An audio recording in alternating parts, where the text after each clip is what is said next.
2 domains remain, and together they are the last third of the exam. Virtual networking at 15 to 20%, monitoring and maintenance at 10 to 15. This final hour follows 2 travelers. The first is a packet, finding its way from a machine in your network to a database and back through addresses, routes, security rules, names, and load balancers. The second is a signal, a metric or a log leaving a resource, flowing through Azure Monitor into charts, queries, and alerts, so you know what your estate is doing without logging into anything. And underneath both travelers, the safety net, backup for data, site recovery for whole regions. Start with the ground the packet walks on. A virtual network, a VNet, is your private slice of Azure's network, an address space you choose, bound to one region and one subscription, invisible to everyone else unless you deliberately connect it. Every VM from Part 2, every private endpoint from Part 1's storage chapter plugs into one of these. The VNet is where cloud infrastructure stops being a metaphor and becomes plumbing. Hold the 2 travelers as the through line. Every networking question is about where the packet may go, and every monitoring question is about whether the signal was caught. You cannot plan networks without reading CIDR fluently, so here is the 60-second version. An address like 10.0.0.0/16 has 2 halves. The prefix length after the slash says how many leading bits are locked, and the remaining bits are yours to assign. /16 locks 16 bits, leaving 16 free, 65,000 and change addresses. /24 leaves 8 bits, 256. Each step-down doubles, each step-up halves. Private networks draw from the RFC 1918 ranges 10.anything 172, 16 through 31 and 192, 168, which never route on the public internet. The practical skill the exam tests is quick arithmetic. Does this /22 hold 500 machines? 4 subnet bits free means yes, roughly 1,000 addresses. Read the slash, count the free bits, double, and have until it is reflex. A worked split makes it concrete. Give the VNet 10.0/16, carve /24s per tier, and you have 256 subnets in reserve before anyone renumbers anything. Inside the VNet, subnets carve the address space into rooms, and the subnet is where nearly everything attaches. NIC lives in a subnet. Network security groups and route tables bind to subnets. Special services demand subnets of their own, Bastion's dedicated subnet among them, and delegations hand a subnet over to a platform service to manage. One piece of arithmetic is pure exam bait. In every subnet, Azure reserves 5 addresses. The network address itself, the last address for broadcast, and 3 Azure keeps, one for the default gateway, and 2 and 3 for Azure's DNS plumbing. So a /24 yields 251 usable addresses, not 254, and a tiny subnet like a /29 yields 3. When a question asks why a subnet ran out of addresses sooner than the math suggested, the 5 reserved addresses are the answer. Creating the network is one command or one portal form. AZ network VNet create with an address prefix, then subnets carved inside it. The craft is in the planning, and 2 rules carry it. First, never overlap. A VNet that overlaps another VNet cannot peer with it, and a VNet that overlaps your on-premises ranges cannot connect home cleanly. Renumbering a live network later is the kind of project that eats a quarter. So organizations keep an address plan, handing each VNet a unique block from a master range. Second, leave room. Address space is free. Renumbering is not. Give the VNet a generous /16 even if today's needs are a /24, and carve subnets as demand appears. You can add address space to a VNet later, but you cannot easily reshuffle occupied subnets. Plan wide, carve late, overlap never. With the roads laid, the next question is how traffic finds its way between them. 2 VNets are strangers by default. Peering introduces them, a private link between address spaces, so machines in one reach machines in the other on private IPs, with traffic riding Microsoft's backbone the whole way, never the public internet. Peering within a region and global peering across regions work the same, and the price of admission is the rule from last chapter. The address spaces must not overlap because routing cannot tell two identical 0 networks apart. The property the exam leans on hardest. Peering is not transitive. If A peers with B and B peers with C, A cannot reach C through B. Each pair needs its own peering, or you adopt the hub and spoke pattern, a central hub VNet holding shared services and a firewall, spokes peering to the hub, with gateway transit letting every spoke borrow the hub's VPN connection home. When a question shows 3 networks and asks why the 2 ends cannot talk, non-transitivity is almost always the answer. Peering has no gateway in the path and no bandwidth choke point of its own, which is why the hub and spoke pattern scales. Shared services live once in the hub, and every spoke is one peering away. Traffic moves because routes say where it may go, and Azure writes the first draft for you. System routes exist in every subnet without any configuration. Traffic inside the VNet routes directly. Traffic to peered VNets flows over the peering, and everything else defaults out to the internet. That is why 2 freshly peered networks just work, and why a brand new VM can download packages with no routing setup at all. Azure updates these routes as you add peerings and gateways, and you can inspect the result at any time. The system draft is sensible, and it has one strong opinion you will often need to override. It sends unknown traffic straight to the internet, and enterprises usually want that traffic inspected first. Overriding the draft is the next scene's job. User-defined routes are how you rewrite the map. You create a route table, add routes to it, and associate it with subnets. From then on, those subnets consult your routes before the systems. Each route is a destination prefix plus a next hop type, and the next hop types are the exam's vocabulary list. Virtual appliance. Send it to this IP.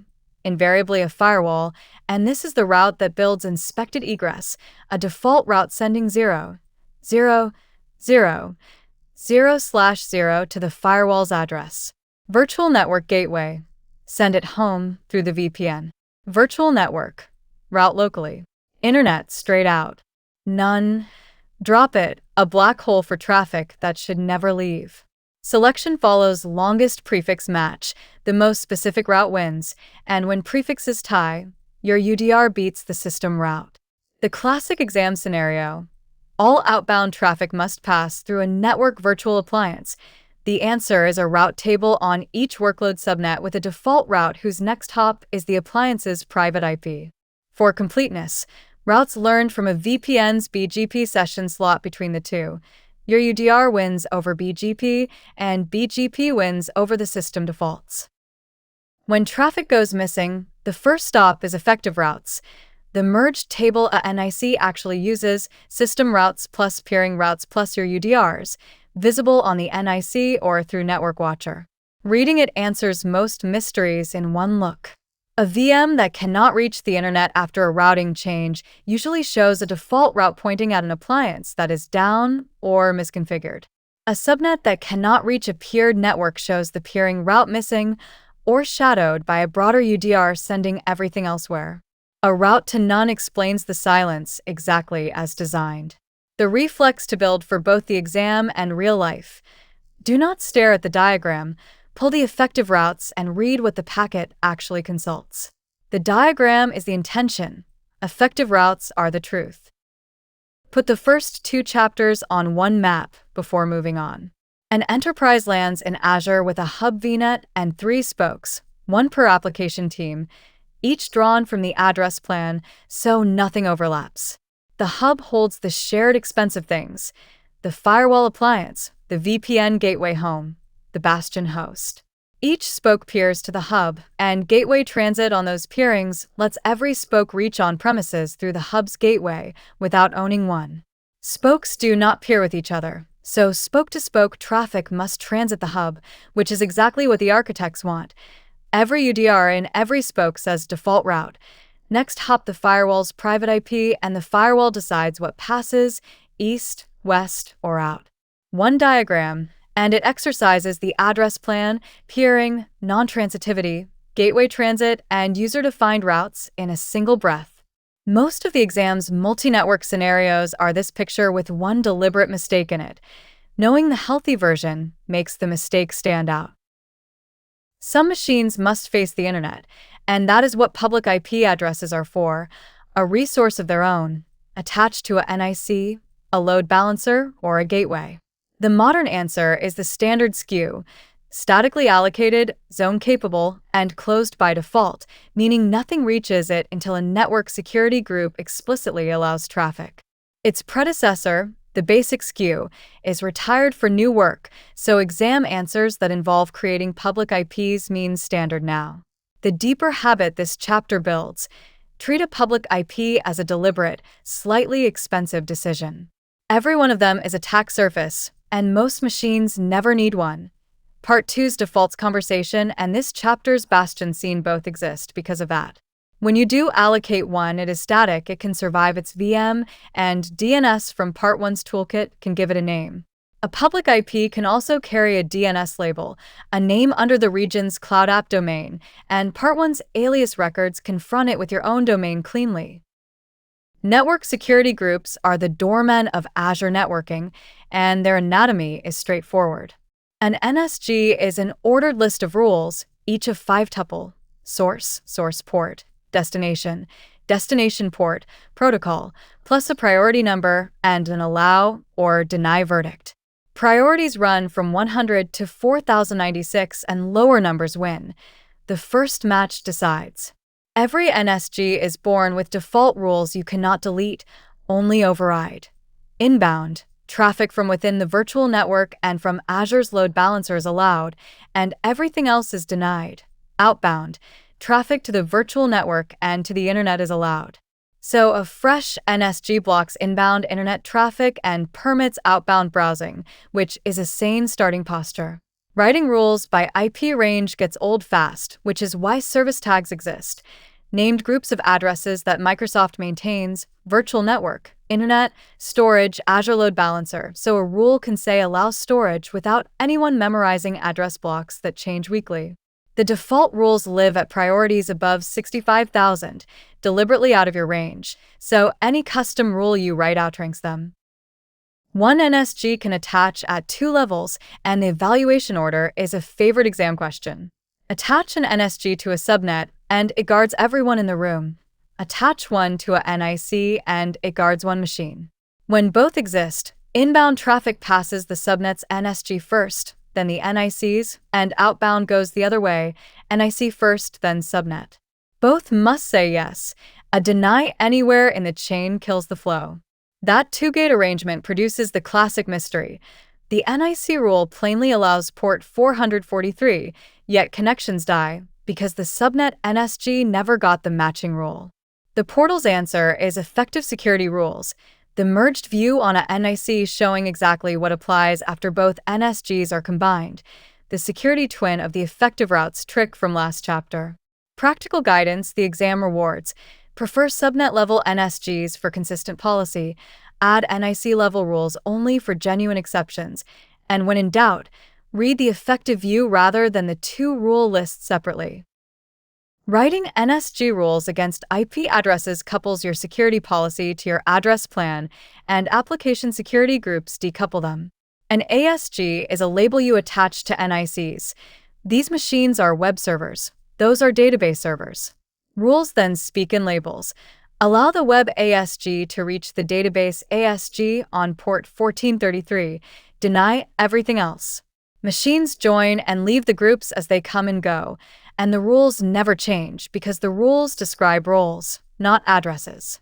A 3-tier application becomes 3 ASGs and a handful of rules that read like an architecture diagram. The constraint to remember: an ASG groups NICs within a virtual network. It is a labeling system for rules, not a networking construct that crosses VNets.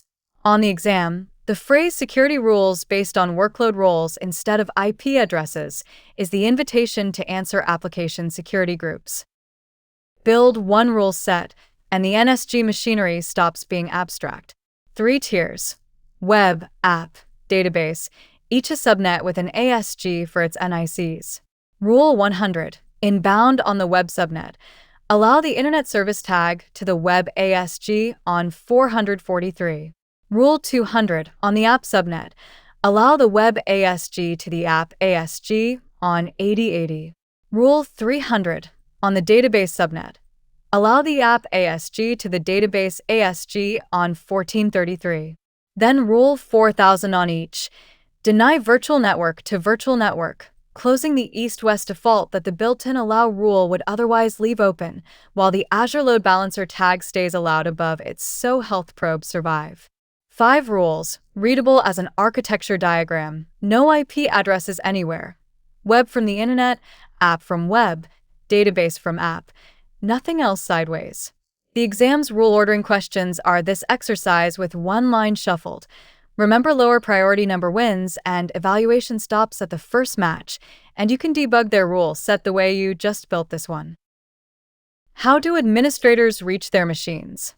The wrong answer is the common one, a public IP on the VM with RDP or SSH open to the internet, which is a brute force magnet within minutes. Azure Bastion is the platform's fix, a managed jump service that gives you RDP and SSH sessions in the browser, through the portal, over TLS on port 443, deployed into its own dedicated subnet, named Azure Bastion Subnet exactly, for every tier except the lightweight developer one, which runs on shared infrastructure. The VMs keep no public IPs at all. Bastion reaches them on their private addresses from inside the network.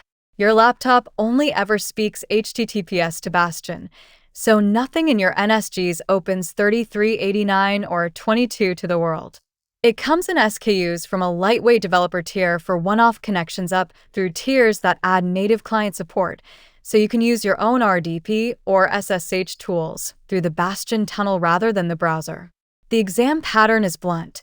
Secure administrative access without public IPs on the VMs equals Bastion in the dedicated subnet over 443. The tiers matter at the margins.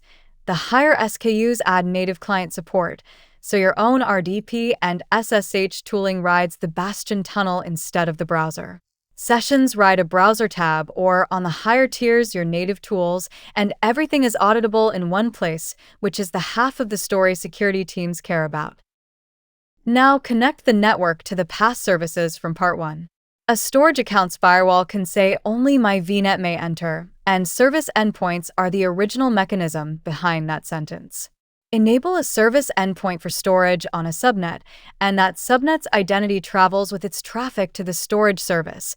The firewall can then allow the subnet by name, and the traffic rides the Microsoft backbone rather than the public path. Cheap, simple, per subnet per service. But be precise about what it does not do, because the exam is, the storage account keeps its public endpoint and public address. You have restricted who gets through the front door. You have not moved the door inside your house. Traffic from that subnet takes a private ride to a public entrance. For plenty of scenarios, that is exactly enough, and for the rest, the next scene exists. A private endpoint moves the door. It creates a network interface inside your subnet with a private IP, and that NIC becomes the storage account, or the key vault, or the SQL server for your network. Connect to 10.1.2.5, and you are talking to the pass resource over privatelink, with the public endpoint able to be shut entirely. Because it is a real private address, it is reachable across peerings and from on-premises over the VPN, which service endpoints never were. The tax is DNS. The service's public name must now resolve to the private IP inside your network, or clients will keep aiming at the public door that is wired with a private DNS zone named privatelink, blobbed core, Windows, Net, or its cousins, linked to your VNets. That DNS wiring gets its full treatment next chapter. For now, the pairing to memorize, private endpoint plus privatelink zone, always together, and any story where the private endpoint exists but clients still resolve the public IP is a DNS zone story. It also composes with part 1 directly. The storage firewall's virtual network rules are service endpoints wearing their portal name. The choosing rule fits in 4 lines. Service endpoints. Subnet to service keeps the public endpoint, no DNS work, free, fine for simple lockdowns. Private endpoints, a private IP per resource, public door can close, works from peered networks and on-premises, needs the privatelink DNS zone, costs per endpoint. Compliance language, no public endpoints anywhere, forces private endpoints. Reachability from home offices or on-premises forces private endpoints. Everything else can usually live with service endpoints. Read the question for those two pressure words, compliance and on-premises, and the choice makes itself. Names next because nobody connects to IP addresses on purpose. Azure DNS hosts public zones. Create a zone for contoso.com, and Azure hands you 4 name servers. At your registrar, you delegate the domain by pointing its NS records at those 4, and from then on the world resolves your records out of Azure.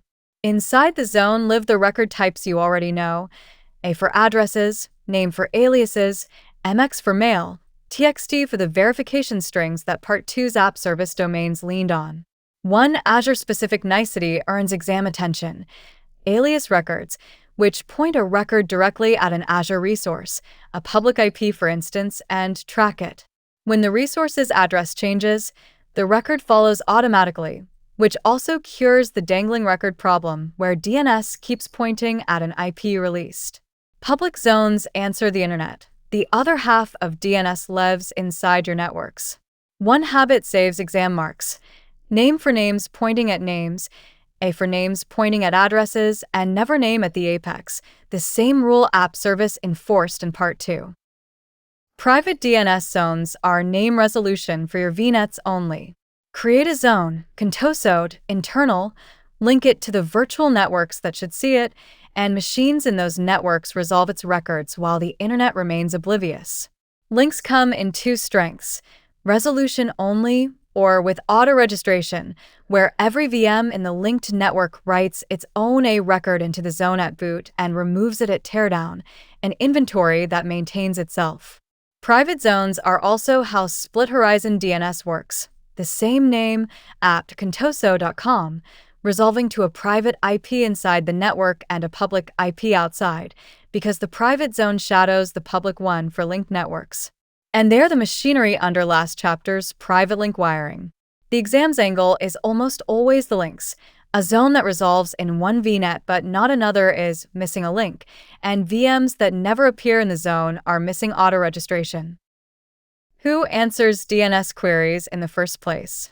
By default, Azure's own resolver, reachable through the fixed wire address 168.63.129.16, an address worth recognizing on site. It is Azure's internal utility host, serving DNS and health probes to every VNet. Default resolution handles Azure names and internet names and consults your linked private zones, all without configuration. Organizations with their own DNS estate can override this per VNet, pointing custom DNS servers at domain controllers or resolvers, and hybrid setups, chain resolution, so on-premises, names resolve in Azure, and Azure private zones resolve from on-premises. The exam keeps it recognition level. Know the default just works. No custom servers are set on the VNet, and know that magic address when a scenario shows it in a packet capture or an NSG rule. Close the loop on privatelink DNS because it ties 3 chapters together. The storage account from Part 1 gets a private endpoint from last chapter, NIC at 10.1.2.5. For clients to use it, the account's name, contoso.data.blob.cord, Windows.net, must resolve to that private IP inside your network. The wiring, a private DNS zone named privatelink, blob.core, Windows.net, linked to the VNets that need the private answer, holding the record the private endpoint wrote automatically when you created it. Outside those networks, the name still resolves publicly. Inside, the same name lands on the private address. Same pattern for Key Vault, SQL, every private link service, each with its own private link zone name. When a troubleshooting scenario says the private endpoint exists but traffic still leaves through the public endpoint, the missing piece is this zone or its link nearly every time. One worked zone ties the DNS chapter together. Public zone contoso.com and Azure DNS, an alias A record at the apex pointing at the load balancer's public IP, following it if the address ever changes, a name for www aiming at the apex, the Azure TXT records that Part 2's app service domains demanded, MX for mail. At the registrar, 4NS records delegate the domain to Azure's name servers, and the zone is live. Inside the network, private zone contoso internal is linked to the hub and spokes with auto-registration on, so every VM registers itself at boot, and the privatelink zones sit alongside it, so the storage account resolves to its private endpoint. One estate, 3 kinds of zone, public for the world, private for the machines, privatelink for the services, each answering the audience it was built for. One server is never enough, so traffic must be shared, and Azure splits the job across 2 layers. Azure Load Balancer works at layer 4. It sees TCP and UDP flows, ports and addresses, and spreads them across a pool of machines at line speed, without ever reading the bytes. Application Gateway works at layer 7. It terminates HTTP, reads URLs and headers, routes by path, and carries a web application firewall. The exam sorting question is exactly that distinction. Route by URL path, terminate TLS, inspect web traffic, application gateway. Spread TCP or UDP connections, port forwarding, non-HTTP protocols, raw speed. Load balancer. This chapter stays on the load balancer because that is where the configuration and troubleshooting marks live, and the standard SKU is the only one that matters now, its basic predecessor having retired. A load balancer assembles from 4 parts, and you can build the diagram in your head as they are named. The front-end IP configuration is where traffic arrives, public or private. The back-end pool is the set of machines that will share it, VMs, or a scale set from part 2. The health probe knocks on each instance on a port you choose, TCP or HTTP, and decides who as well. And the load balancing rule ties them together. Traffic arriving at this front end on this port goes to the pool on that port, checked by that probe. Distribution uses a 5-tuple hash, source and destination addresses and ports plus protocol, which spreads flows evenly but promises nothing about the same client landing twice. When an application needs that promise, session persistence narrows the hash. Client IP mode pins each client address to one backend. Client IP and protocol narrows further. The default is even spread. Persistence is the deliberate exception for stateful legacy apps. Probes come in TCP flavor. Did the port answer? And HTTP flavor. Did the path return 200? And the standard SKU's frontend can be zone redundant. One address served from every zone. The same machine comes in 2 orientations. A public load balancer holds a public frontend and faces the internet. An internal load balancer holds a private frontend and balances the middle tiers, web machines spreading calls across application servers, with nothing exposed. 2 rule types complete the picture. Inbound NAT rules do precision forwarding. Frontend port 5001 goes to one specific machine's port 3389, which is how administrators reached individual VMs behind one shared IP in the pre-Bastion world, and a pattern the exam still draws. Outbound rules govern the reverse direction. They control the source network address translation, SNAT, that lets pool machines without public IPs originate connections to the internet through the front end, with port allocations you can tune. And internal load balancers have one exclusive trick, HA ports, a rule that balances every port at once, built for firewall appliances that must see all traffic. Public balancers cannot do that. It is an internal-only feature, which makes it a tidy exam discriminator. When a load balancer misbehaves, the probe is guilty until proven innocent. A failing probe silently removes the instance from rotation, so the symptom is uneven traffic or none at all. 3 causes cover nearly every case. The service is genuinely down on the probed port. The probe is aimed wrong port, or an HTTP probe expecting a 200 from a path that redirects. Or an NSG is blocking the probe itself, because probes arrive from Azure's utility address 168.63.129.16, the same address from the DNS chapter, covered by the Azure Load Balancer service tag that the default NSG rules allow. An overzealous custom deny above it breaks health checking invisibly. The debugging order the exam rewards. Check the backend service locally. Check the probe's port and path. Then read the effective security rules for anything blocking the Azure Load Balancer tag. Probe first, rules second, panic never. Enter the second traveler, the signal. Every resource in Azure emits telemetry, and Azure Monitor is the system that catches it in two fundamentally different containers. Metrics are numbers over time, CPU percentage, disk operations, request counts, collected automatically, stored in a fast time series database, ready to chart within moments, and kept for 93 days. Logs are records with structure. Who did what, which request failed, and why, arriving as rows you query rather than lines you scroll. Logs need a destination you choose, a log analytics workspace, which is the estate's searchable memory. Alongside resource telemetry, the activity log records every control plane operation in the subscription, who created, changed, or deleted what, kept for 90 days on the platform. The split drives every question in this chapter. Numbers you chart are metrics, records you query are logs, and the workspace is where logs go to be useful. The cost profile differs too. Metrics are included with resources, while log ingestion and retention bill by volume, which is why diagnostic settings choose categories instead of shipping everything. One log deserves its own scene because it answers the question every incident review starts with: who changed what and when? The activity log is the subscription's control plane diary, every create, update, delete, and role assignment, recorded automatically with the caller's identity, kept on the platform for 90 days. Nothing inside a VM appears here, no application errors, no performance counters. This is purely the story of ARM operations, which makes it the perfect complement to resource logs rather than a substitute. 90 days is shorter than most audit requirements, so the export pattern matters. A diagnostic setting on the activity log itself sends it to the workspace for querying as the Azure Activity Table, or to a storage account for the long archive. The exam's angle is recognition. Who deleted the VM is activity log.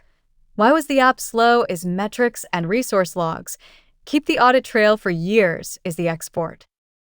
Metrics Explorer is the charting surface, and reading it correctly is a small skill the exam checks. Pick a resource, pick a metric, and 3 dials shape the truth you see. Aggregation: average, minimum, maximum, sum, count, and the choice changes the story because an average CPU of 40% can hide a maximum of 100. Time granularity: each point on the chart summarizes an interval, and a 5-minute average smooth spikes that a 1-minute view exposes. And splitting: break the line apart by a dimension, per instance in a scale set, per API operation on a storage account, which is how one aggregate line becomes the diagnosis that only instance 3 is suffering. The trap the exam sets is exactly the smoothing one, a user-visible spike that a coarse average hides, and the answer is smaller granularity or the maximum aggregation, not disbelief. Metrics flow by themselves. Logs must be plumbed, and diagnostic settings are the plumbing. On nearly every resource sits the same blade. Choose which log categories and metrics to export, and where. 4 destinations cover the cases. A log analytics workspace for querying and alerting, the usual right answer. A storage account from Part 1 for cheap long-term archive beyond the platform retention windows. An event hub to stream telemetry into an external system, a third-party SIEM most commonly. Or a partner solution directly. The exam patterns are procedural and mercifully stable. Keep logs for 7 years means diagnostic setting to a storage account with lifecycle management from Part 1. Feed our external SIEM means Event Hub. Query and alert on it means workspace. One resource can have several settings at once, sending different slices to different places, and the activity log has the same export mechanism when the subscription's audit trail needs to leave the platform. Once logs land in a workspace, you speak to them in Custo query language, and the exam wants reading fluency, not poetry. Every query starts from a table and flows through pipes. Heartbeat is the table of agent check-ins. Heartbeat, pipe, summarize count by computer, shows who is reporting. Perf holds performance counters. Perf, pipe, where counter name equals processor time. Pipe, summarize the average by computer, bin the time in 5-minute buckets, draws CPU across the fleet. Azure Activity mirrors the activity log, where the operation was a delete, project the caller and the time, and you have an audit answer.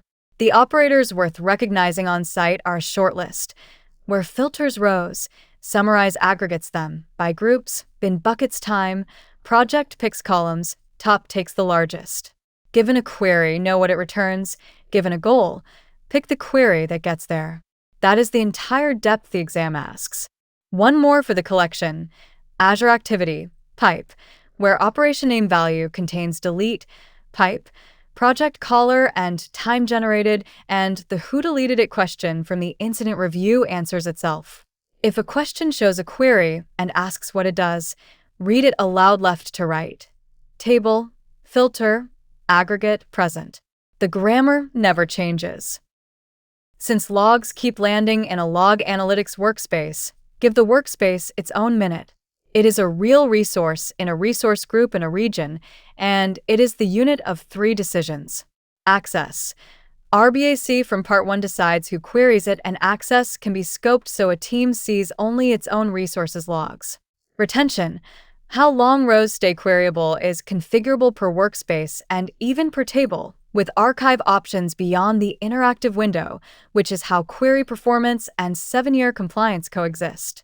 And topology.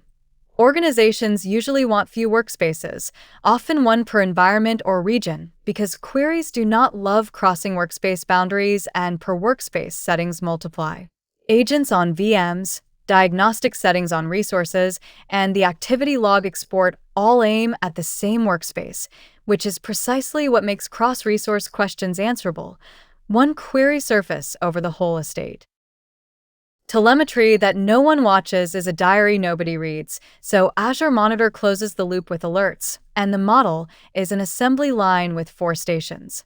A signal, a metric crossing a threshold, a log query returning rows, or an activity log event like a resource deletion. An alert rule, the condition and how often it is evaluated, CPU above 80 for 10 minutes, more than 5 failed requests in the last hour. An action group, the reusable list of what happens next, emails, SMS, push notifications, and the automation hooks, webhooks, functions, logic apps, runbooks, so the same on-call group serves 50 rules. And severity from 0, critical, to 4, verbose, so humans can triage. On top of the line sit alert processing rules, the bulk controls, suppress notifications across a scope during a maintenance window, or attach an action group to every alert in a subscription without touching individual rules. The exam's favorite corner is exactly that. Silence alerts during planned maintenance means a processing rule, not deleting rules and rebuilding them Monday. Metric alerts are stateful by default. They fire once when crossed and resolve when recovered, rather than paging every minute the condition remains true. Insights are Azure Monitor's curated dashboards, the same metrics and logs prearranged so you do not build every view from scratch. VM Insights is the one with prerequisites worth knowing. It installs the Azure Monitor agent and collects performance counters into the workspace for fleet-wide charts. Its older dependency map feature, which drew who talks to whom, is on its way to retirement, so treat the performance view as the heart of it. Storage Insights lays out capacity, transactions, latency, and error codes across accounts, agentless. Network Insights does the same for the networking estate, topology plus health, and it fronts the Network Watcher tools coming next. The exam treats insights at recognition level. Know that VM Insights needs its agents and gives the dependency map. Know the others exist as no setup views, and know they are conveniences over the same data you could query by hand in the workspace. Network Watcher is the toolbox for the question this whole video opened with. Where did the packet stop? Its tools map one-to-one onto suspects from the networking chapters. IP Flow Verify asks the NSGs, given this VM, this destination, this port, would the traffic pass, and if not, it names the exact rule that denies it. Next hop asks the route tables, from this NIC toward that address, where does the packet go next? And an unexpected answer, an appliance, none, exposes the routing chapter's mistakes. NSG Diagnostics runs the full rule evaluation across subnet and NIC levels. Packet capture records the actual traffic on a VM remotely for the disputes that only bytes can settle. Topology draws the resource graph. And Connection Monitor is the standing patrol. Continuous synthetic tests from your VMs to endpoints, measuring reachability, latency, and loss over time, so a degrading path shows as a trend before users call. Match the suspect to the tool, rules, IP Flow Verify, routes, next hop, history, Connection Monitor, forensics, packet capture. Walk one incident with the whole toolkit because this is the synthesis the exam builds scenarios from. The web tier stops reaching its database after a change window. First instinct, effective rules and IP Flow Verify against the database's port. The answer says denied and names a new subnet NSG rule someone tightened, or it says allowed, and the investigation moves down a layer. Next hop from the web NIC toward the database address. It should say virtual network, but it says virtual appliance because a new default route now drags east-west traffic through the firewall, and the firewall lacks the rule. The fix is a more specific UDR or a firewall rule, and the proof is Connection Monitor, a standing test from web to database that turns green and stays green, with latency history to show the change did not degrade the path. Rules first, route second, then continuous verification, the packet's path debugged in the same order it travels. Notice the shape of the whole chapter. The tools do not fix anything. They name the guilty layer, and the fix is always back in the chapter that owns it. Now the safety net, starting with backup, and the first decision is which vault. Azure Backup runs on two vault types, split by workload. The Recovery Services Vault is the veteran. It protects Azure VMs, SQL Server, and SAP HANA running inside those VMs, Azure file shares, and on-premises machines through the Mars agent and backup servers. The Backup Vault is the newer sibling for the newer services, blobs, managed disks, PostgreSQL, and Kubernetes. Exam questions hand you a workload and ask where it goes. That split is the whole answer. One setting deserves respect at creation time. The vault's storage redundancy, locally redundant, zone redundant, or geo-redundant, must be chosen before the first backup is configured, because afterward the option locks. Geo-redundancy is also the prerequisite for cross-region restore, the ability to recover in the paired region, which is the difference between a backup that survives a regional outage and one that merely survives a bad Tuesday. A backup policy is a schedule married to a retention plan. For Azure VMs, the standard policy takes one backup a day, and the enhanced policy raises that to multiple points per day for tighter recovery objectives, along with zone-resilient snapshots. Retention is grandfather, father, son.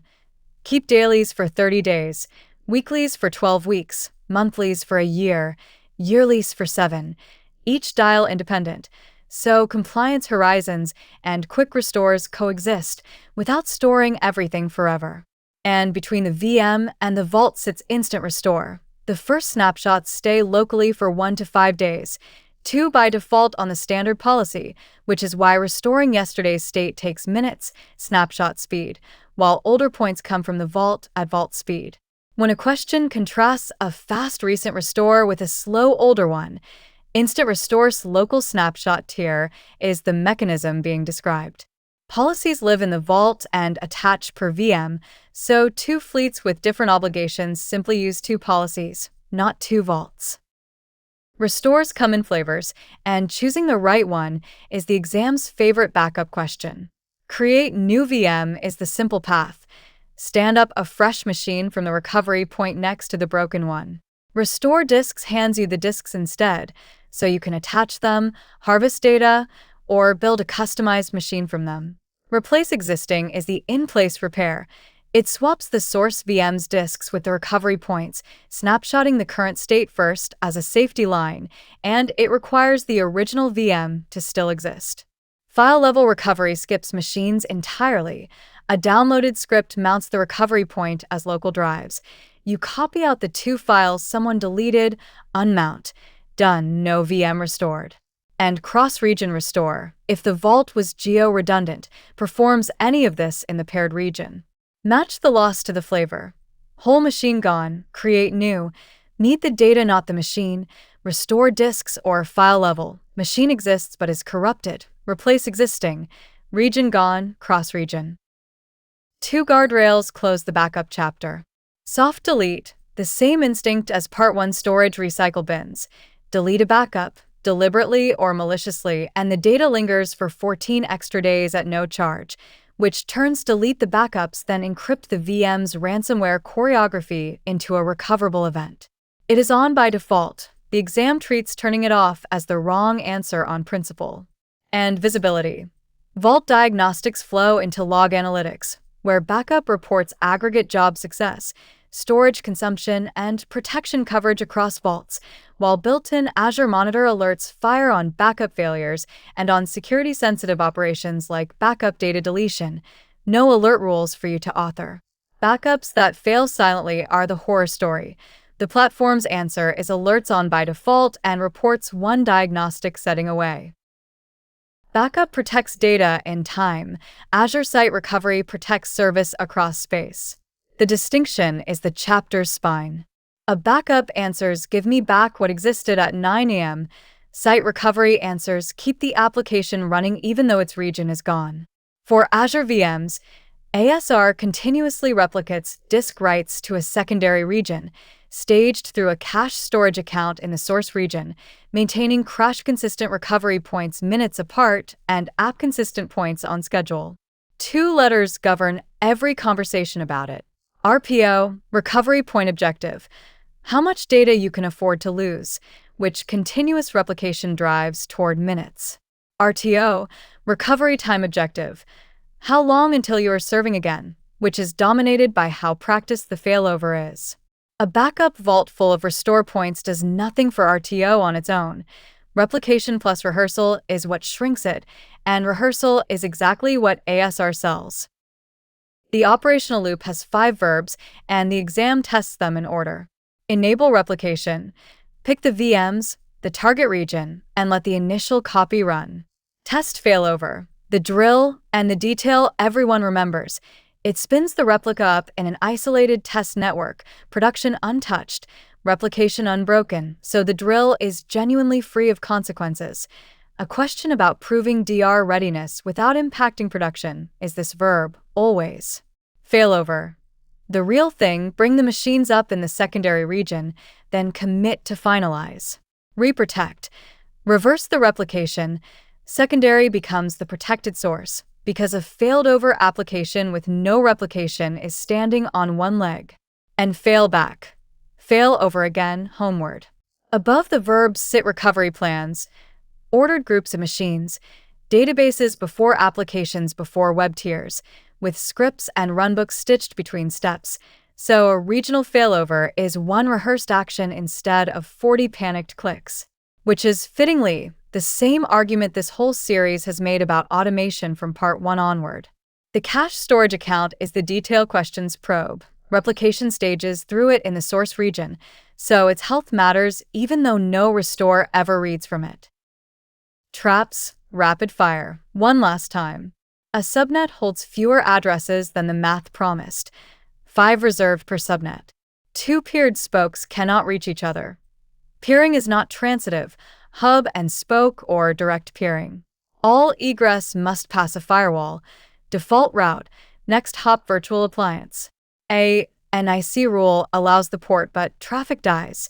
The subnet NSG disagrees. Read effective security rules. Rules by role instead of address. Application security groups. Admin access with no public IPs. Bastion, dedicated subnet, port 443. No public endpoints anywhere, reachable from on-premises. private endpoints with a privatelink DNS zone, and if clients still resolve the public address, the zone, or its link is missing. VMs never appear in the private zone. Auto-registration is off. Backends drop from the pool mysteriously. The health probe from 168, 63, 129, 16 is blocked or misaimed. Keep logs 7 years cheaply. Diagnostic setting to a storage account. Silence alerts for the maintenance window. Alert processing rule. Prove DR without touching production. Test failover into an isolated network. Restore 2 files from a VM backup. File level recovery, not a full restore. And ransomware deleted the backups. Soft delete holds them 14 more days. Fold the whole playlist up because the 3 videos were one map all along. Part 1 drew the tree. Tenant, management groups, subscriptions, resource groups, resources, with RBAC deciding who may act, policy deciding what may exist, and storage accounts holding blobs and files behind layered doors. Part 2 climbed the compute ladder standing on that ground. Templates and bicep declaring environments, virtual machines with their disks and availability domains, containers and registries and instances and container apps, app service running the platform for you. And this hour gave everything roads and eyes. Virtual networks and their reserved addresses, peering without transitivity, routes and their overrides, NSGs evaluated twice, Bastion and private endpoints closing the public doors, DNS naming it all, load balancers spreading it, Azure Monitor watching metrics and logs, alerts that page and insights that summarize, Network Watcher explaining lost packets. And beneath it all, backup for the data and site recovery for the service. Who can do what, where? That was part 1. What should run, and on which rung? Part 2. Can it be reached? Is it healthy, and will it survive? This one. That is the exam, and rather more usefully, that is the job. Good luck on exam day.